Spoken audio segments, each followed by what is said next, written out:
Okay, hello again. So replacing this half shaft, this left driver's side CV joint shaft on the ML500, ML320.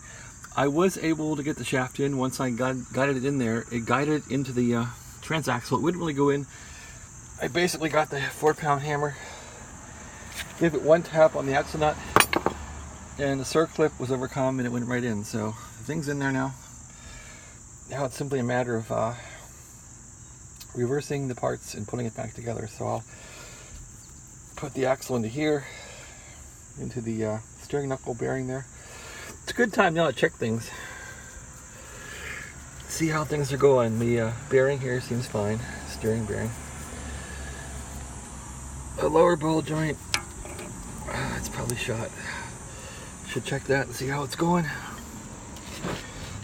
I've been able to check the ball joints in this thing because I never had a part before.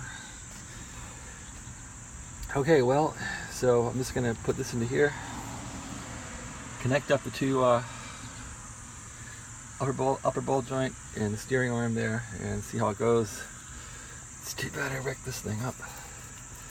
This ball joint is pretty good. It's not dead yet, but there's going to be getting salt in here and everything else. I guess I could put some tape around it.